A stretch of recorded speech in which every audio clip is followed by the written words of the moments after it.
안녕하십니까. 저 유한타증권에서 자동차 업종을 담당하고 있는 이현수입니다. 금일은 저희 자동차 산업 중에서 부품 쪽 관련된 말씀을 좀 드리고자 합니다.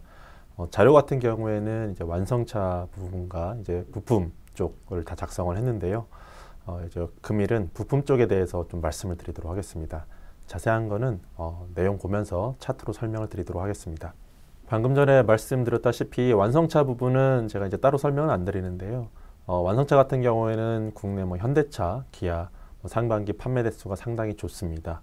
하반기에도 이제 YY 판매 대수 증가를 좀 이어나갈 걸로 보입니다. 저희가 이제 흔히 이제 부품을 이제 이야기할 때 완성차가 좋으면 당연히 부품 업체도 좋을 것이다라고 이제 많이 이야기들 합니다. 반은 맞고 반은 틀린 얘기라고 좀 생각을 하고 있는데요.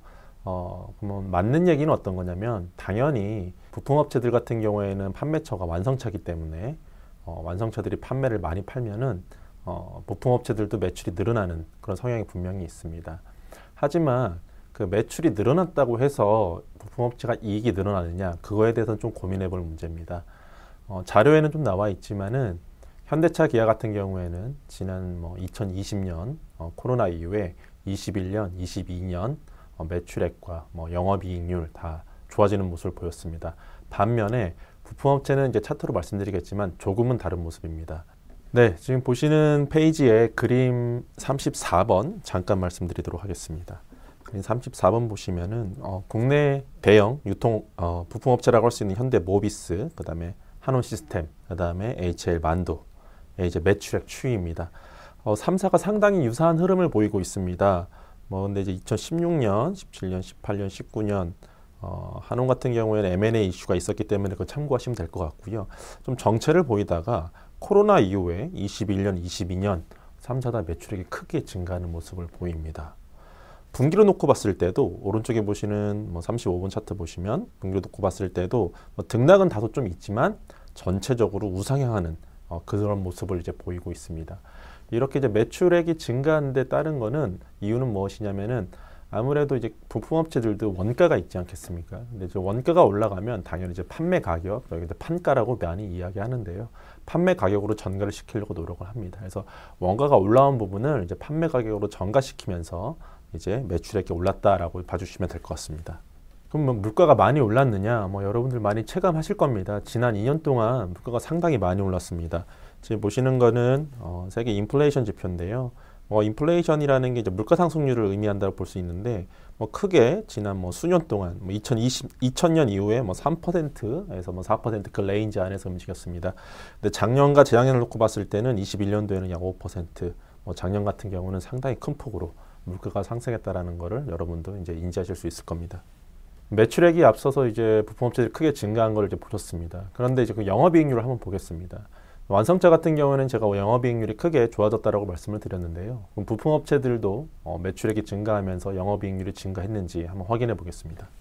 그림 39번을 보시면은 부품업체들 이제 영업이익률 추이입니다. 영업이익률 추이가 전체적으로 우하향되고 있습니다만 최근 한 2년만 다시 한번 살펴보겠습니다.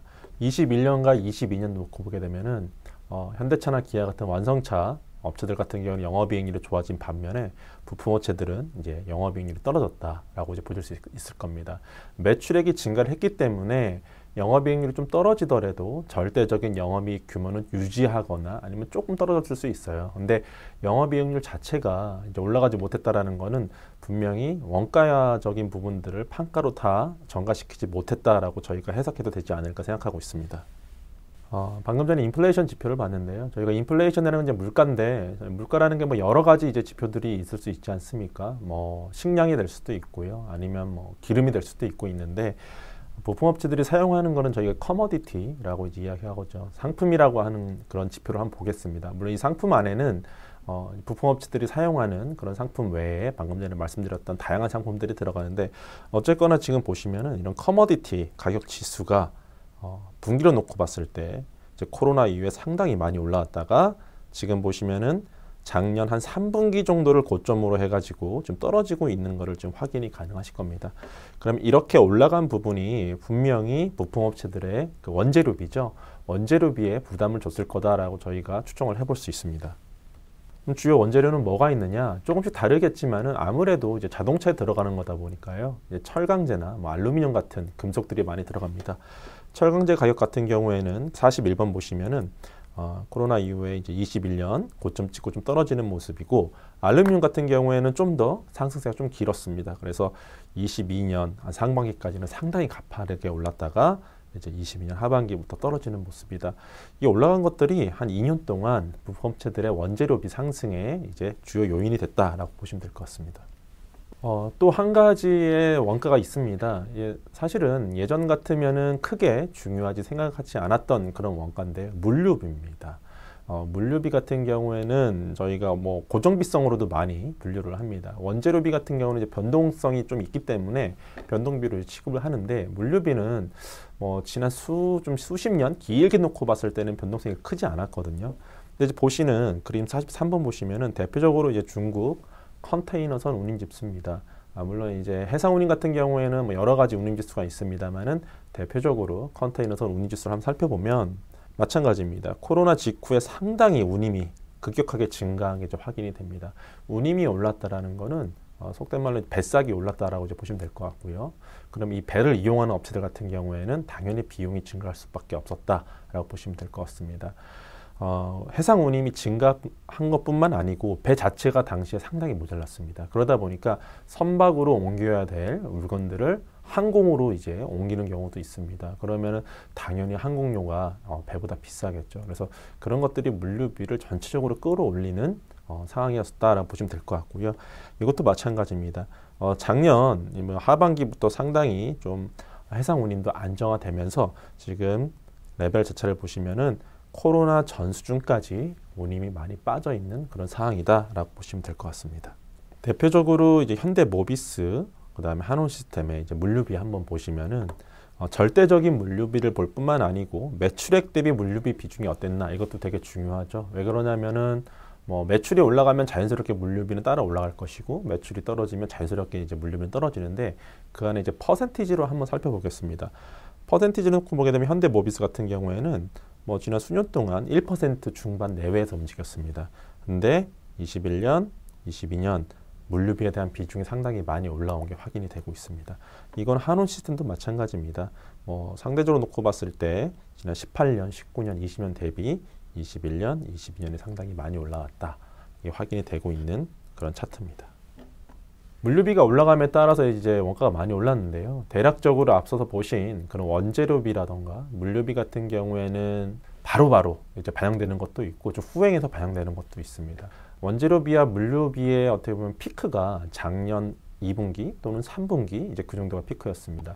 그랬을 때 국내 부품업체들 같은 경우에는 올해 한 상반기부터 조금씩 원가 부담이 좀 줄어들고 있다라고 보시면 될 것 같습니다. 왜 그러냐면은 작년 3분기부터 원재료비나 물류비가 많이 빠졌기 때문에 본격적으로 영향을 미치기 시작한 거는 올해 1분기부터 조금씩 영향을 미치고 있고요. 아직 2분기 실적이 안 나왔지만은 2분기는 좀 더 완화된 원가가 반영이 될 것이고, 제 생각에는 하반기로 가면 갈수록 원가가 조금 더 줄어드는 모습이 나타나지 않을까. 그래서 원가에 대한 부담을 지난 2년 동안 상당히 많이 경험을 했는데요. 이제 올해 하반기 그리고 내년으로 갈수록 원가에 대한 부담이 많이 완화될 걸로 보입니다. 네, 그래서 이제 뭐 전체적으로 말씀을 드렸던 거는 그러면 탑라인은 증가를 하느냐, 매출액은 제 자료 나와 있지만 완성차 업체들 같은 경우 올해 하반기도 YOY로 하이싱글에서 많으면 더블 디짓까지 판매 대수가 증가할 걸로 보입니다. 내년 같은 경우에도 글로벌 판매 대수도 그렇고 현대차, 기아도 추가적으로 판매 대수가 증가할 것 같습니다. 그럼 부품업체 입장에서는 글로벌 자동차 판매 대수가 증가한다는 것은 매출 규모가 더 늘어날 수 있다는 뜻이고, 그 상황에서 원가가 감소하는 그런 국면이 이제 나오기 때문에 지난 한 2년 동안 실적이 상당히 안 좋았습니다. 영업이익률 상당히 로우 싱글에서 이제 머물러 있었는데, 이걸 전체적으로 미드 싱글 수준까지 좀 끌어올리는 그런 상황이 올해 하반기, 내년에 좀 이어지지 않을까 생각을 하고 있습니다. 그래서 자동차 부품업체들 같은 경우에는 올해 상반기 대비해서 하반기 실적이나 주가 흐름이 양호하지 않을까 이제 그렇게 판단하고 있습니다. 오늘 발표는 여기까지 하도록 하겠습니다. 감사합니다.